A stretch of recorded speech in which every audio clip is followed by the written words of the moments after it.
تو آج ہم پڑھتے ہیں ڈیہائیڈریشن کے بارے میں۔ ڈیہائیڈریشن کسے کہتے ہیں؟ بسم اللہ الرحمن الرحیم۔ تو آج ہم پڑھتے ہیں ڈیہائیڈریشن کے بارے میں۔ ڈیہائیڈریشن کسے کہتے ہیں؟ جسم میں پانی کی کمی آنے کو ڈیہائیڈریشن کہتے ہیں۔ اس کا بڑا وجہ جو ہے وہ یہ ہے کہ پانی ضائع ہو رہا ہوتا ہے، ٹھیک ہے۔ پانی جب ضائع ہو رہا ہوتا ہے اور انٹیک کم ہو جاتا ہے تو اس حالت میں ڈیہائیڈریشن کاز ہوتا ہے۔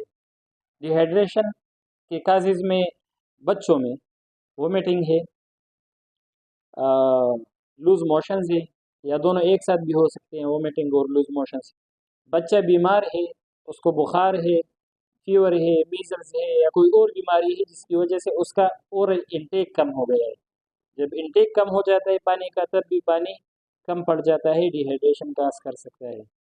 بہت زیادہ ایک بچہ دھوپ میں کام کر رہا ہے یا دھوپ میں چل پھر رہا ہے اور پسینہ بہت زیادہ آ گیا، یا بڑے عمر کا بچہ ہے جس طرح 12 13 14 سال کا، اور ایکسرسائز کیا اس نے اور پانی کا انٹیک اس کا کم ہے اور پسینہ زیادہ آ رہا ہے تو ڈیہائیڈریشن اس کو ہو سکتی ہے۔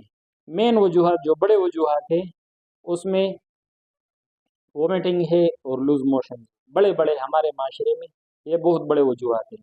یا گلا اس کا خراب ہے، یا بخار ہے، یا کوئی اور بیماری ہے جس کی وجہ سے اس کا اورل انٹیک کم ہو گیا ہے اور وہ پانی کم لے رہا ہے تو اس کو ڈیہائیڈریشن ہوگا۔ ڈیہائیڈریشن کو تقسیم کیا ہے انہوں نے مائلڈ، ماڈریٹ اور سیویئر میں۔ تو مائلڈ، ماڈریٹ اور سیویئر کی ڈائگنوسس یہ مینلی تو کلینکلی بنتا ہے، تجربے سے انسان بناتا ہے کہ یہ مائلڈلی ڈیہائیڈریٹ ہے، ماڈریٹلی ہے یا سیویئر ہے۔ بڑے علامات میں چند بتا دیتا ہوں تاکہ آپ کو اس سے آسانی ہو۔ اس میں ایک یہ ہے کہ اوپر سے شروع کرتے ہیں چھوٹے بچوں میں۔ بہت چھوٹے بچے جو ہوتے ہیں ان کے سر میں ایک سوراخ ہوتا ہے، اس کو انٹیریور فونٹینیلے کہتے ہیں۔ وہ انٹیریور فونٹینیلے ڈیپریس ہو جاتا ہے، نیچے کی طرف دب جاتا ہے، اس کو کہتے ہیں ڈیپریس انٹیریور فونٹینیلا۔ یہ ایک علامت ہے۔ دوسرا علامت آنکھ کے اندر کی طرف گھس جاتی ہے۔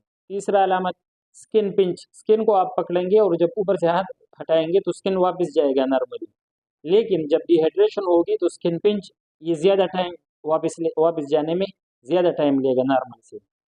اور آنکھیں جو ہے نا، آنکھوں میں آنسو، اس کی مقدار کم ہو جاتی ہے، زبان خشک ہو جاتی ہے، سکن خشک ہو جاتا ہے، ڈرائی سکن اس کو کہتے ہیں، ڈرائی ٹنگ، کوٹڈ سی نظر آتی ہے زبان میں، تو اس کو ڈی ہائیڈریشن کے یہ بڑے علامات ہیں۔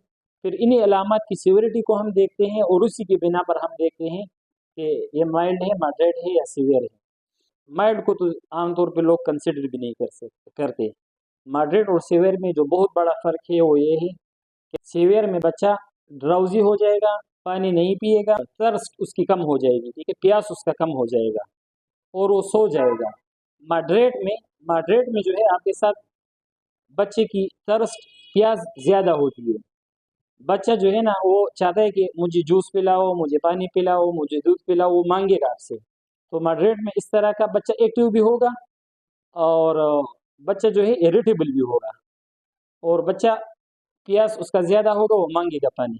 سیویئر میں وہ آپ سے پانی بھی نہیں مانگے گا، اس کی اریٹیبلٹی ڈراؤزینس میں تبدیل ہو جائے گی، وہ سو جائے گا، یا وہ اس کو جس طرح نیم ہوشی نا، مدہوشی کی حالت میں وہ چلا جائے گا۔ تو اب آتے ہیں اس کے مختصراً اس کے کمپلیکیشنز میں بتا دوں تو کمپلیکیشنز میں جو عام طور پہ بہت زیادہ نظر آتا ہے وہ گردے فیل ہو جاتے ہیں۔ سیویئر ڈی ہائیڈریشن میں جب بچے چلے جاتے ہیں ان کے گردے فیل ہو جاتے ہیں، اس کو کہتے ہیں ایکیوٹ کڈنی انجری۔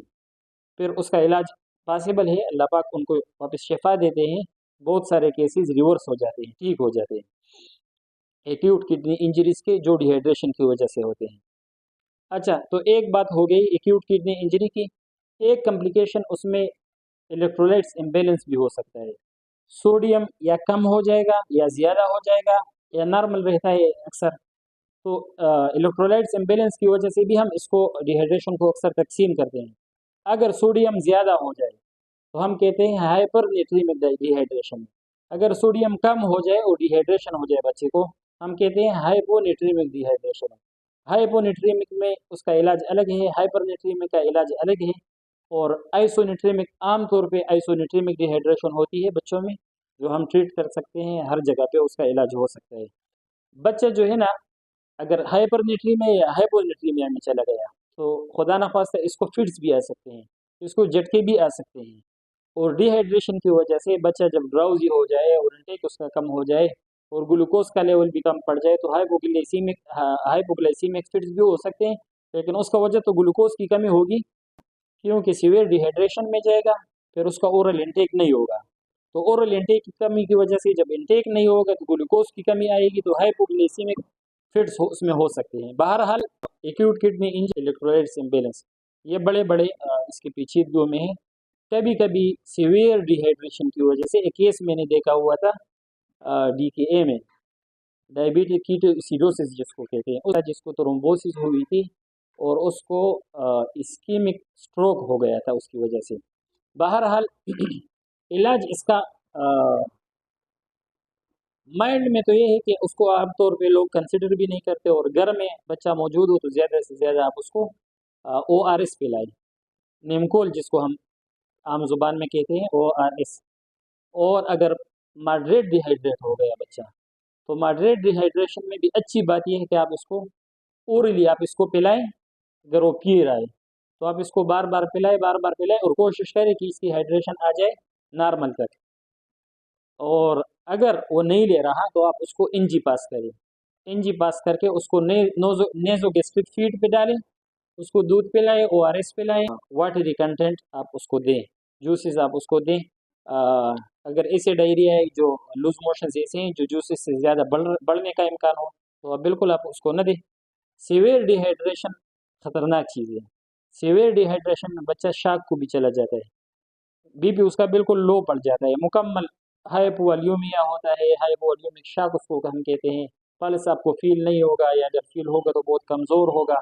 تو سیویئر ڈی ہائیڈریشن میں اس کا ایپیٹائٹ بھی ختم ہو جائے گا، وہ ڈراؤزی بھی ہو جائے گا، بچہ سو جائے گا اور باتیں بھی نہیں کرے گا، اریٹیبلٹی اس کی ختم ہو جائے گی، ڈراؤزی پن آ جائے گا نا۔ تو سیویئر ڈی ہائیڈریشن جو ہے یہ خطرناک ہے، اور اس میں جو ڈی ہائیڈریشن ہوتی ہے بعض کتابوں میں لکھا ہے کہ 9 to 12% ڈی ہائیڈریشن ہوتی ہے، بعض میں لکھا ہے کہ 10 to 15% ڈی ہائیڈریشن ہوتی ہے، جس کو کریکٹ کرنا پڑے گا۔ تو کریکٹ کرنے سے پہلے ہم اس کا وزن لیں گے، پرسنٹیج نکالیں گے کہ کتنا فلوئڈ اس کو دینا پڑے گا، تو اس کے عمر کے لحاظ سے پھر ہم اس کو فلوئڈ دیتے ہیں۔ کون سا فلوئڈ دیں گے؟ تو اگر ہائپرنیٹریمک ڈی ہائیڈریشن ہے اس کا تو الگ علاج ہے، اس پہ انشاءاللہ تفصیلی لیکچر میں دوں گا۔ ہائپونیٹریمک ہے تو اس کو آپ نارمل سیلائن دے دیں، نارمل سیلائن سے وہ بہتر ہو جائے گا۔ آئسونیٹریمک ہے تو آپ اس کو رینگر لیکٹریٹ دے دیں۔ تو ڈی ہائیڈریشن کو ہم کریکٹ کریں گے، اور ڈی ہائیڈریشن جس کاز کی وجہ سے ہوا ہے، سپوز اس کو لوز موشنز ہے تو لوز موشنز کا کاز معلوم کریں گے، اس کو کریکٹ کریں گے۔ اگر اس کو سور تھروٹ ہے اور انٹیک اس کا کم ہے، ادھر کاز معلوم کریں گے، اس کا علاج کریں گے۔